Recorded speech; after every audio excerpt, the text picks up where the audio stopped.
Yeah, good time again that we are here to discuss about is Kenya in the verge of a revolution, if not handled well. There are so many things which have come. The Kenyan population is yearning for change. The Gen Zs are still on the street. We thought President Ruto had managed to bring them order when he talked to them and actually listened to them. When he listened to them, they went out of the streets and we thought things were working. Was Ruto simply trying to appease them? Are your actions speaking more than what you promised? What you espoused to the youth, they seem to have gone back to the street. This is a very particular time that Kenya is on the brink of a revolution. And I don't think when revolutions come, the country suffers. Many people will suffer. But the Gen Zs have clearly stated. They gave your demand, they gave demands which if followed. And the only man who can provide that leadership is the president. It is either the president help himself by providing transformative leadership at the moment, or he falls with this. They have consistently demanded good governance. What have you done? Yes, you did away with your cabinet. But still, there is nothing seen. People are being killed left and right. And the president is not doing anything. We have not seen you address that governance. This is where the president needs to ask him, how are the people? This is a listening time. What do people think about you? There is what we call it the looking glass self, coined by one sociologist, John Cooley. And that is something which Ruto can go now back to the background, ask himself as a president. In this looking glass, Ruto needs to ask himself, how do they see me, the global community, the Kenyan people, how do they really see me? The UDA members, the Gen Zs, they could be seeing you as a monster. That is exactly what can help Ruto at this time to unravel what is going on.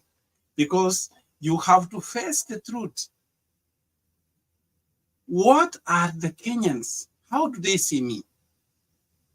President Ruto needs to transform himself from Ruto the candidate to Ruto the president. Because most of his talk is still talking like he's on a campaign mood. That is not going to help at the moment.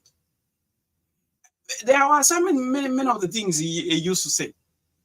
For example, nataka niwaambie hivi, serikali ya Kenya hakuna hata tax moja tumeongeza. Na hakuna hata tax itaongezwa. Mtaona katika budget yetu ya mwezi wa sita tutakuwa tunapunguza taxes.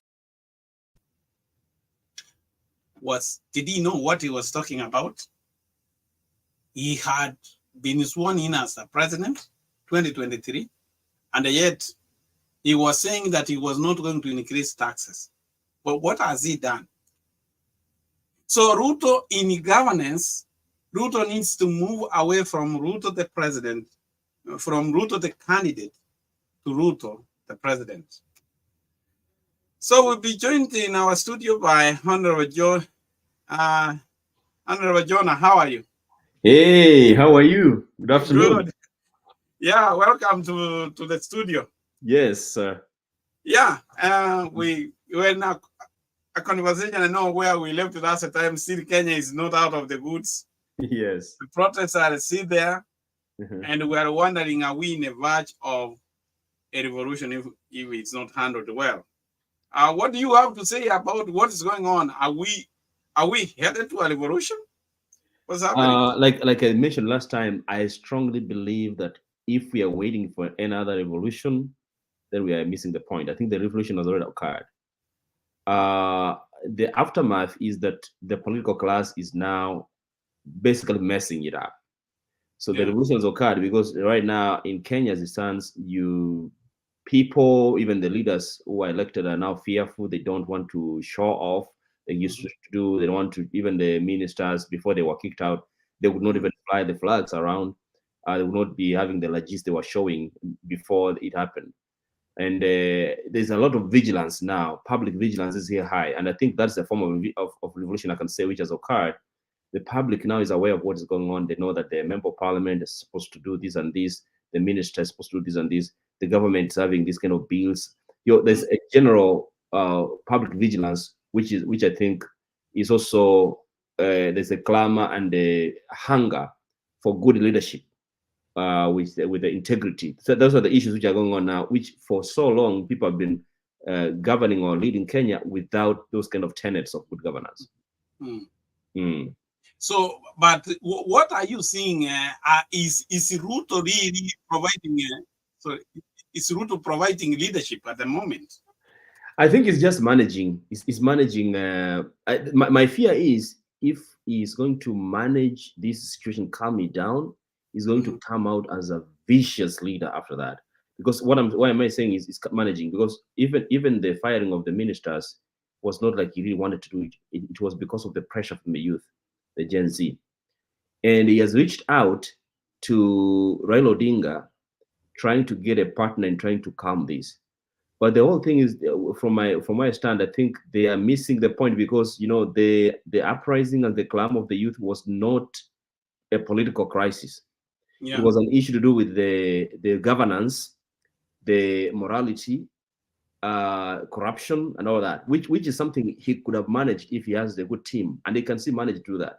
But I think he has missed a point, and is looking at anybody who's saying against the government is seen as an enemy of the state, or an enemy of the public.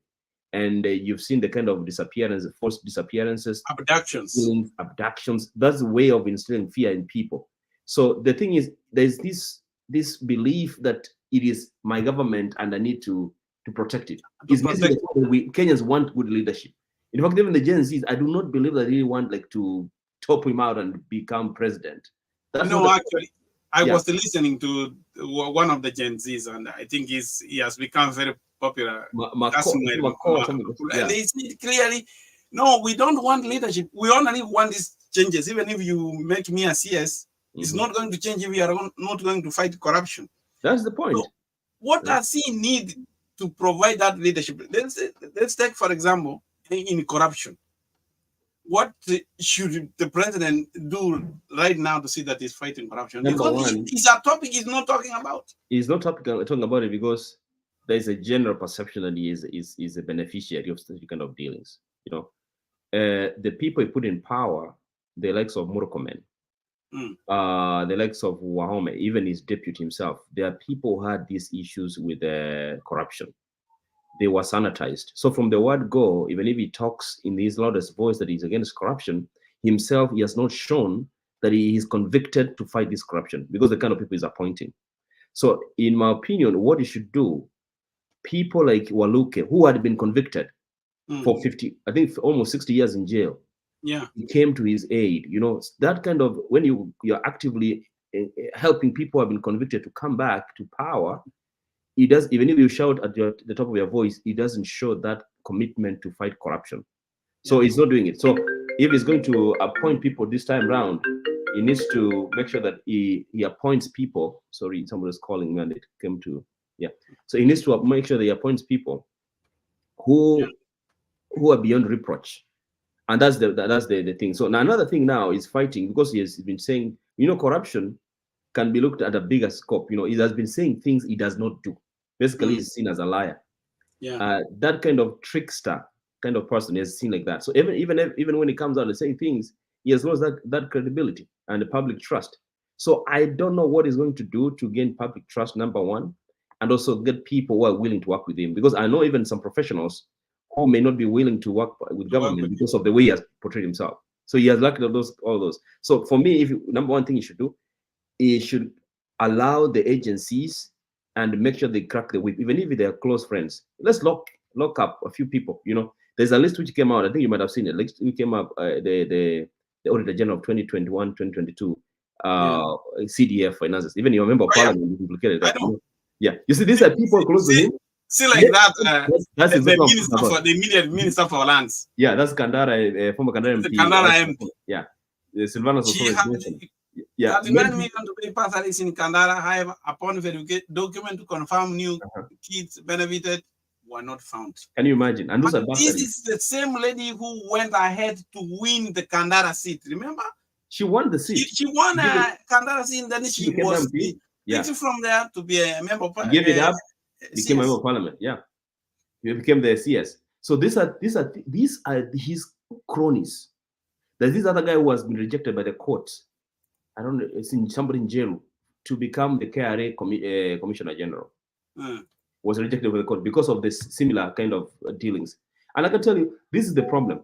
Now it now becomes worse when we see now the opposition joining in. Because as we speak, something going on. There's an unholy alliance going on. Because I saw a member of parliament for Nyeriwa Masaba, Dr. Manduku, saying that in their PG yesterday, the opposition has agreed to work with government. Now, if the opposition agrees to work with government, what message is it sending to Gen Z and the Kenyans who really wanted this to be the time for change? So they're watering it down. The revolution has been watered down. And now when Raila comes out to say that he's working government, and Ruto is talking about broad-based government, that broad-based government means he's going to pick a few people from, or maybe the opposition parties, whatever, and form government. And that is what is going to make it even look bad. And that is going to even make the agencies even this revolution, this is the Raila read the words in the war right now. He's not reading his time is done. His time is done. They are past that because they don't want to listen. That's why when they just when Muzioka was trying to give a press conference, you came and chased them out. You see what happened there? To me, I think from what a lot is going on, Dr. A lot of things going on in Kenya. You saw the issue of the Ford Foundation being mentioned. Ford Foundation, there's a nexus the president and the government is trying to draw between Ford Foundation and the people like the former or the Chief Justice Emeritus, not Maraga, the other one, Mutunga, Boniface Mwangi, Mother Karua. They are seen to be working closely with the Ford Foundation. So now they're saying, for example, the Lemuru 3 was founded by Ford Foundation, which is trying to concoct something to have the president of power. So it's just a talk. Don't you think that is something very small? I think they are underrating the Gen Zs. These are very smart people. They are underrating the Gen Zs. They have all this information. They are above that. They're above that. So that's what they're trying to do. And Raila also is also in a catch-22 situation. He wants the AU seat. The country's on fire. See, like this young man, I felt so bad when I saw that they were burning his house. But when I came to look at this guy. Yeah, that is Kuria Kimani, the MP for Molo. Yeah. See all of the money he had squandered with that house. Vehicles. Man born in 1991. It tells us that, but these youths have something they are telling us that we are not listening. That's the point. See, this is a young man who was born in 1991. He has been a member of parliament. This is the third term. The second term, I think. Yeah. No, this is the third term. Third term. Yeah. Wow. Yeah. I don't know. Maybe I'm. Could it be second or third term? Yeah, definitely. Yeah, maybe second. But you see, the house he has built and the things he has acquired. Yeah. And this is supposed to be also almost a Gen Z because it's a young man who should be. The young man is younger than me. Yeah. Yeah. So really, what we are having here in the governance, number one, the members of parliament only listen to the president. That's the problem. And when they are voting, they don't read about the bill. Yeah. They only wait for a call from State House. What does State House want? Yeah. It's a conveyor belt. Yeah. So don't you think even this parliament, will they ever sit to do anything? To me, I agree with those people who have a view that the parliament's defiled. The only way we can regain and restore the sanctity of parliament is by having it dissolved and having a new, fresh election. Then we can have fresh leaders, fresh, a new Speaker of the National Assembly. We have new people. That's the only way. But we don't know if that's visible, if anybody's willing to go back to the election. But if the president wanted that to happen, he has also to recognize that he has lost the credibility and the trust of the people, and therefore he needs to either seek fresh mandate or actually go. But he's not willing but to. Let us be practical, and you know sometimes we read from history. We want leadership, and the person we have as a leader now as a president is Ruto. Yes. Because if we say Ruto must go, even now Ruto leaves office, okay, he can decide to leave. Then there will be a power vacuum. You remember what happened during the French Revolution? If you have your history very well. When they were agitating, they wanted to they had to do away even with the National Assembly. Then they started what we call it the convention, and then they executed King Louis. King Louis, yeah. That was terror. People were being killed left and right. It took time until Napoleon came in. Bonaparte, yeah. Are you seeing the situation here? We don't want to go to that. I think Kenyans, we enjoyed our democracy and our peace. The only person now on the seat is the president who need to provide the leadership. William Ruto is the president of Kenya. He's our president. If he's convicted that what has happened, the killing of people, the forcing of bills in parliament has gone against the people's will, he can manage the transition if he wanted to. He can manage the transition. Because if he left, for example, he resigned, Gachagua becomes president, people don't like Gachagua as much. Or if Gachagua is not the one, then the National Assembly Speaker, Moses Wetangula, becomes president for 90 days, then we have a transition government. That is not going to be easy to manage. It can be difficult. But if that is what we have to do, I think it's worth. Because I can tell you, Daktari, if they're going to manage this revolution the way they have done, then it postpones another bigger revolution. This one was not, even if people died, this was bloodless. But if another one comes, similar to what happens in the Arab Spring, then I can tell you, then we have a big, bad revolution. Because these guys are not going to relent. Because if Raila is going to go to bed with the government, they give them, I've seen a list going around of some people who have been suggested, some people I know, and it looks like it might be credible. They are trying to use that as an opportunity for people to come to power out of the Gen Z's blood. So it can postpone the problem. It will be big and bad. But I hear also the immediate cabinet CS, they are also blackmailing the president. All this corruption were ending at the presidency also. So don't think they are going just to go like that. The president is also trying to balance because yes, balance all what's going around. And I don't think all the money we were saying, the members of parliament like Wame, they were being compensated for how much money they brought to the kitty for the campaign. So is he going now to choose somebody like you who never contributed to this campaign to Absolutely, be a CS? I don't expect that at all. even though if I was given a chance and there's you never know. I would give something to the country, because it looks like the people who Gen Zs will approve and the people who are corrupt free. That's and true. I wonder how many people who have worked in Kenya's public office will stand that scrutiny. It's going to be difficult, and those who are corrupt free, they can fear joining government because of their legacy. Some even are going to fear even in their name to be frauded there because yes, they just want to then bring all. They pull everything.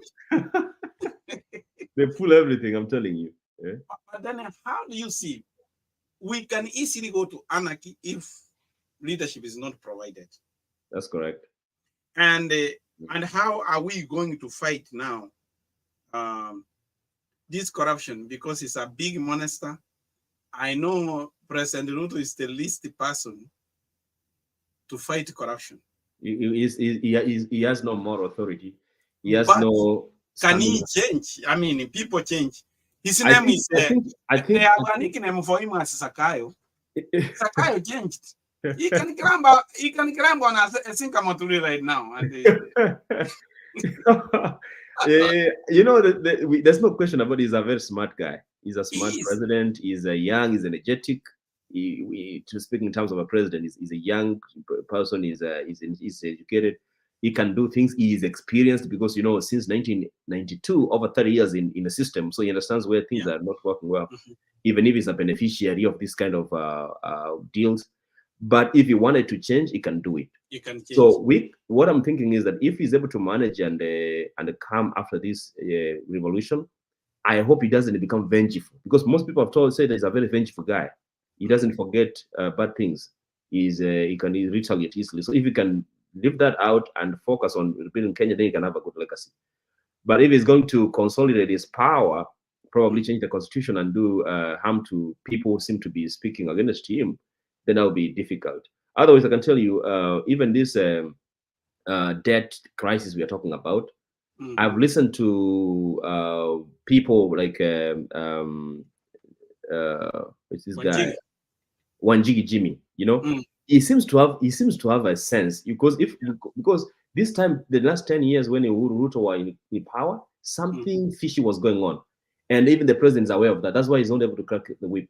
Because if we collected for the last 10 years, we collected, let's say, 13 trillion as tax. Then we spent 14 trillion. The total budget is 14 trillion. How can we be possibly talking about 11 trillion right now? We have as a debt. So there's something there, this odious thing, and Ruto is aware about it. You know, he spent a lot of time to build a war chest to run for president for 5 years, and he won the presidency, and he doesn't know how to do it. So I think let me tell you. Yeah. When we come to the debt of Kenya, let me tell you, Ruto is even an outsider. There is a big elephant in the room. That country is controlled. You are always at that 1% of the world's population controls the rest. That's true. And exactly, this is where I tell you that I'm honest. Kenya is controlled by very few people. Or let's say about when it comes to that debt, there is a hole somewhere which needs to be sealed. Yeah, and I think Ruto has the power. If we can go now to fight, he has a big army behind the Gen Zs. Yeah. Let me tell you, even if he had rewarded his friends who helped him become president, and when right now he has an excuse. This is beyond me. Yeah. He can choose a clean government.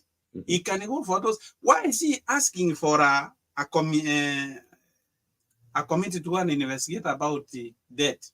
He can summon CS Treasury and other. We don't need it because we have the Auditor General. Those things are there. Is the Auditor General? Yeah. I mean, getting a register, this month we paid 152 billion to China. What is the big deal? There is a trace where the money is going. And I think is either missing the point, is not either not listening to advisors, legal advice. I saw Muturi say that he doesn't listen, doesn't consult, and that's why you see these things keeps on going to court and it gets beaten.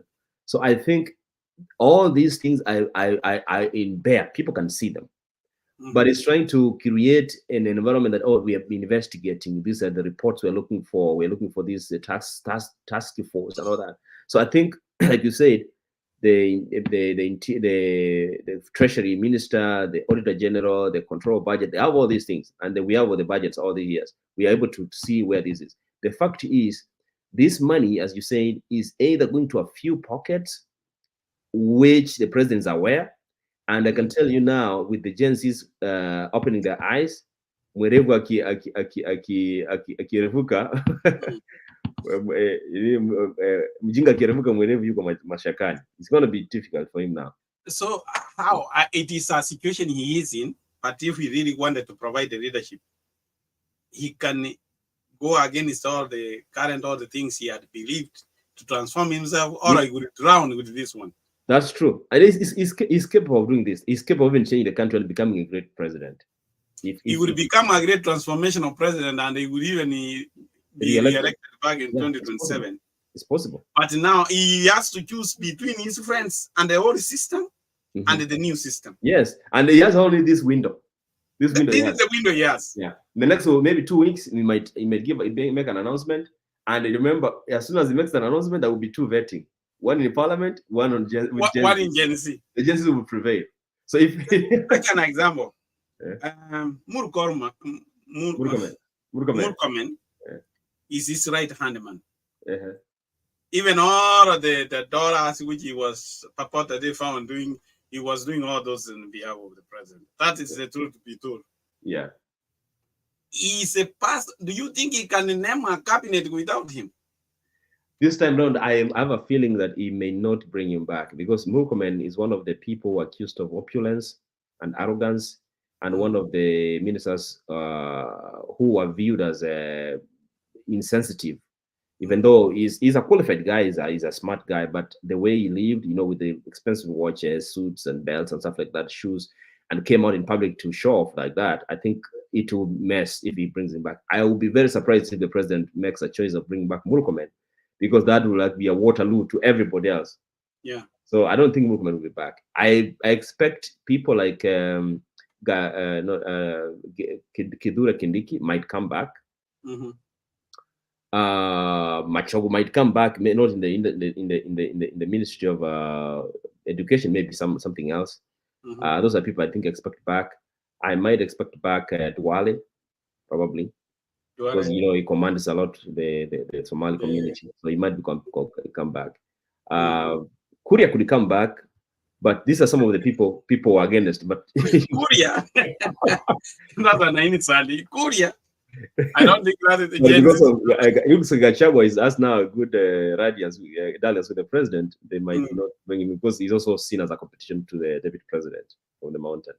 Yeah. So I expect that. I expect new faces.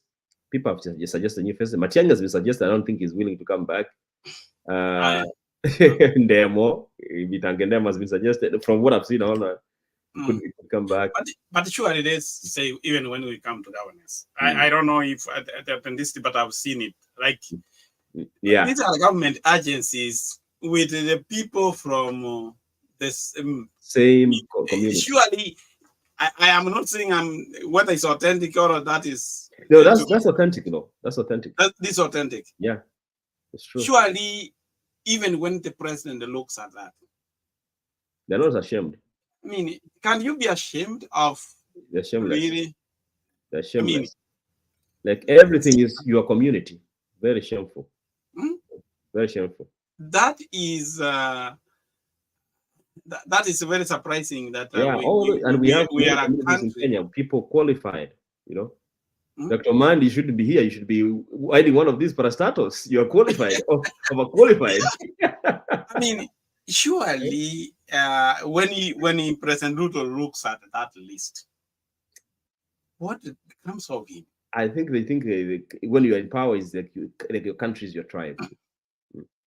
But we have been having this problem, as I told you last time, that we are having a thermometer syndrome, where a situation comes, we put a band-aid, and then we really continue. But we also need to ask ourselves about this corruption and the members of parliament. Jonah, elections in Kenya have become very expensive. I don't know a country. Oh, it's expensive. I don't want to say how much I've spent myself. Also, the electorate have a bond to chew here, because they also contribute to these leaders going on a looting spree. Yeah. Imagine in Kenya, tenders are for the few, instead of the young people like these Gen Zs who need to start companies and they maybe have this government tenders business and employ people. Yeah. But you see, like, the list of the CEOs. When you see a list of CEOs on those agencies, even the tenders also, if they could be transparent, you will see that they are going even to this friends, relatives, proxies. Yeah. But these are the really questions we need to ask ourselves. And there was a one time I know Matiang was complaining even in the last government. He says they arrest somebody for corruption, they take him into court, and then they are told that this is no evidence. Then they are told that that we had intelligence is doing corruption. Then they are told intelligence is not evidence. What we have to do about that, because there is always a disconnect in our system. I think for public service or public leaders or in public service and or state officers, I think the threshold should be really reduced, such that if there is adverse mention which touches on plunder or mismanagement of public, even a slight mention, like the thing of this minister for agriculture, the guy from Meru, Mithika Linturi, they said he was not culpable, but the director for National Serious and Prosecution Board is in court, but he has been left. So we need to reduce that threshold, so that at least if you are there, you know that if I go this way, I will lose this job and I will be taken to through the legal process. Otherwise, if you say, oh, until proven guilty, then there's the appeals until to the Supreme Court. Somebody will waste time around it. So those are things we need to do that. And look even at the things like academic qualification of people like Sudi, even the now governor of Nairobi. Clearly, they don't have papers, but the court says there's no proof. These are things. It's just part of corruption, because Sudi is said to have like a diploma from Kenya. He attained a diploma before he graduated from Highway Secondary School. Yeah. So these are things we really, for sure he doesn't have the papers, but he's let go and lose. These are things now, how even the kids are growing up, they don't see this and believe in education. You go to the education system, but those who have connections have a better chance than you. So these are things we need to really clean and make sure that we reduce them. This should be publicly vetted. I have a degree, then it should be put out. Did you see Jonah in this university institution? People, your classmates. No, we need to make sure this is really verifying somebody, like I sit in a Kumincha that she is having a PhD purportedly, which she did online. I wonder how you can finish your PhD online. No dissertation, no thesis, no research, no. Nobody sees even you even if you ask a person really, like if you have finished your PhD, if I can ask you one question and I will put you up. Yeah, you will know. Dissertation topic. Then he would be thinking, he doesn't even know what a dissertation is. Margaret Wanjiro Megun asked her, what did you do? What dissertation? And she says, I did several dissertations. Several. How do you do several dissertations in one PhD? In a PhD. Those are things. Yeah. So really, if what do you think is the minimum that the Gen Zs would say, yes, Mr. President, now we agree you are on the right direction? What to me, and I've really observed this thing very closely, and I've listened to the Gen Z's demands and even the meeting they have on X. I think the president should come out as genuine. Should show genuineness. Let's stop this, aspersions and claims that, it is being funded by so and so. That means you're not actually listening to the problem. So let the president show proper genuineness, that he understands the problem. The problem is about governance. It's not about politics. It's about governance. The Gen Zs are not after power. So he needs to understand that. When he understands that, he stops blame games, number one. Number two, he needs to stop now bringing in like the opposition and other parties to discuss about this issue, because these issues have been canvassed before. Even so many reports have been written about it. There's no need of any other more discussion about it. So he knows what is the demands are clear.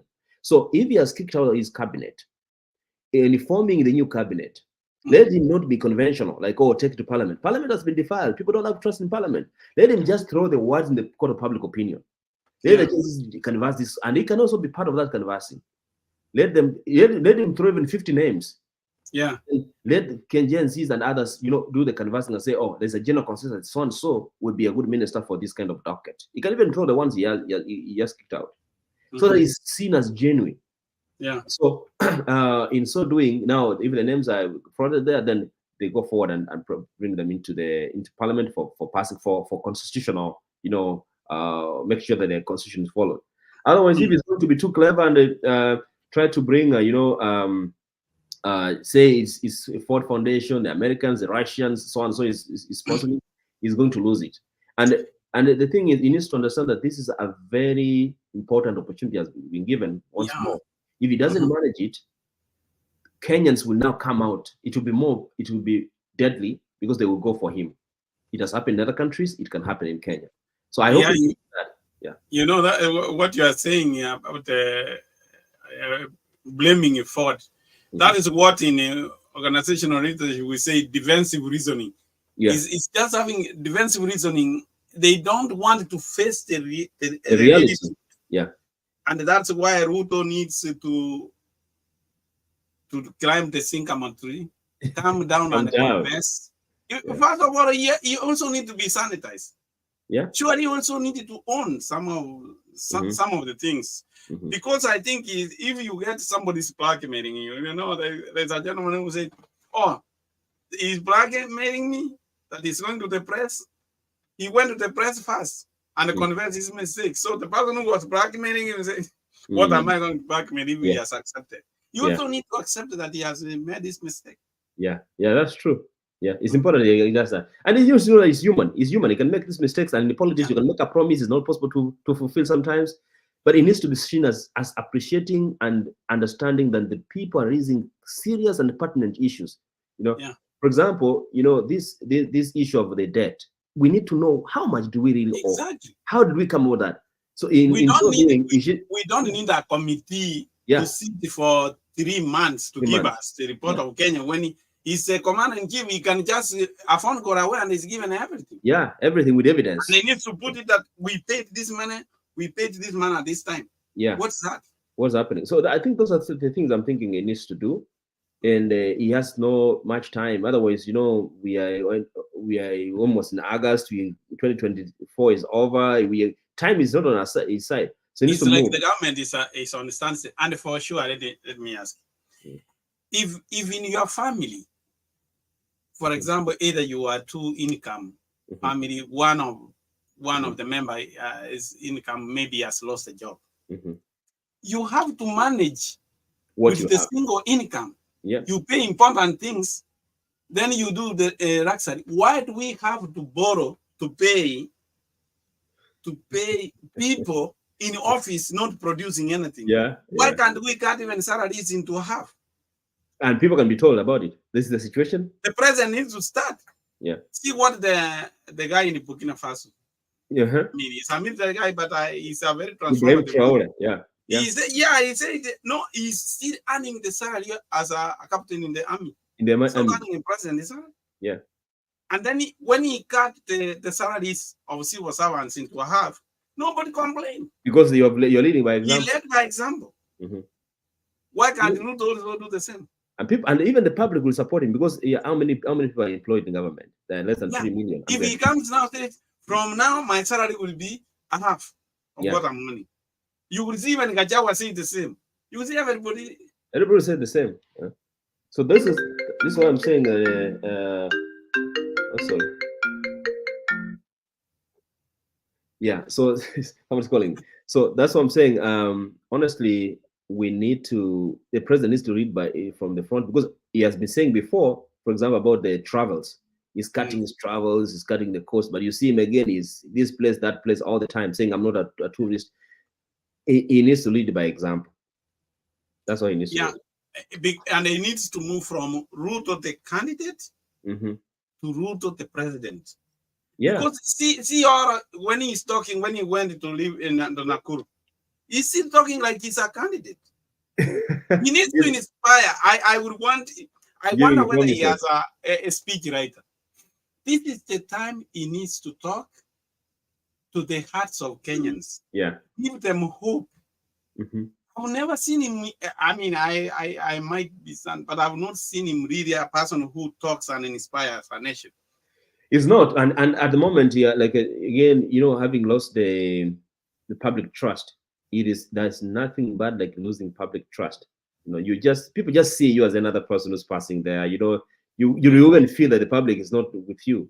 I don't know how he's going to regain that public trust. That is the major issue, and even those he's thinking of appointing, because the head has lost the trust, even themselves they won't have public trust. Yeah, that's the major problem. And see, that's why why even many people who we appointed to that board to the commission to investigate about that, some of them they said no, they don't want it. Yeah, and I'm not surprised that they would appoint some cabinet secretaries and then they turned it down. Yeah, even me, I wouldn't be surprised. So that's why, as we have to say that this is the time he needs to provide the leadership. I mean, he needs, even if he has to annoy his friends, but for the sake of a nation, of the country, he needs to rise up and be a leader. I hope he will do that. I don't know. What do you think about the inclusion of opposition figures? Well, by the way of things, those are the things which I think the Gen Zs don't want. He has somebody explained that is it Okiyo Mtata? I think he put it clearly. Yeah, he went with Moi and extended Moi's term to be in the government. Yeah, he came in with Kibaki.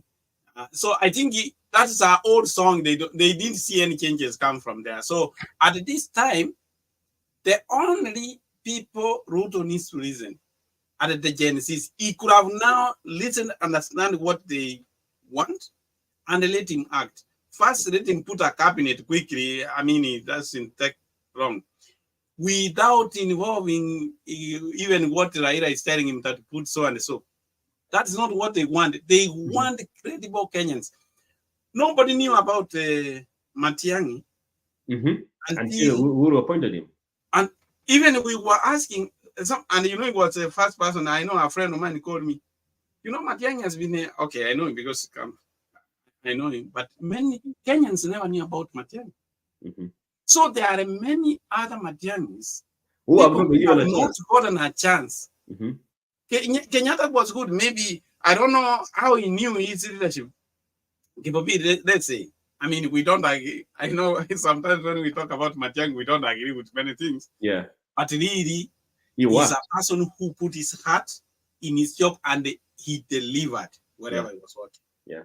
So, at this is the time he needs to go back to the drawing board. Let us be surprised even he has appointed somebody we don't know. Yeah. Those are the people we need now. Yeah. The people who are a tabula rasa, who do not have. I like that. Tabula rasa. Tabula rasa. Yeah. Empty slate. Yeah. He put them in office and they tell them that I want you to deliver. Yes. Because, see now, Wahome, the one we were talking, was a member of parliament. She had stolen money from the CDF, put in the campaign. What do you think he went to lands? With the same habits. To recover money. So we want people with a clean slate. Even by the time they know how to see, the time is over. The time is over. Yeah. Yeah. I really hope he's going to bring people like who will be acceptable, because there are two things: identifying them, those people accepting, and the third is like the public accepting them. That is really what we're waiting for. But you know, that is what leadership is. Don't you think he knows? Because if you have good advisors, Gen Zs. I think, don't you think he needs also even to change maybe the advisors? You know, if you are making wrong mistakes, either you are not listening to your advisors or you have bad advisors. Yeah. Yeah. Yeah. Because somebody can advise you and you do the contrary. Yeah. So Kenya is on his hands. Either he saves Kenya or those Kenya. Or he throw it out. He messes it up. Messes it up. So me, I think on the opposition side, I would not have liked to see, especially the former politicians, maybe who lost elections or former governors coming back as ministers. I would not want to. I would, like you said, we want new tabula rasa people. Yeah. I mean, we're competent. We have people who are maybe even professionals, heads of some even the government organization, businesses, or even teaching institutions, people even in abroad who can come and change things, you know. So if he gives them a chance and the latitude, they can do that. But if he's going to do the same thing he has done and bring back some of the figures who have been mentioned before, who have been in politics before, then I think he will they'll be rejected by the Gen Zs and they will go back to the drawing board. He's going to have problems because let me tell you, those governors immediately he names a governor. These Gen Zs, they have even where he has stored his money, the accounts he has, the houses. Yeah. They have everything. So and I think the best they would deny. If he asks them, they will say, "No, let the sleeping giant lie." Yeah. He will probably say, "No, I don't want." Yeah, that is what I am seeing in Kenya.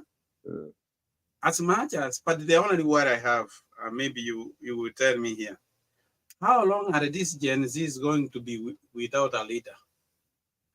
They appear to be leaderless. You know, I wouldn't say that they're leaderless completely per se. The thing is, you know, the fear of mentioning or becoming as the foremost leader is the fear of assassinations, those abductions, and being targeted, being maybe bribed and so on. Because we see even members of parliament are bribed to pass a bill.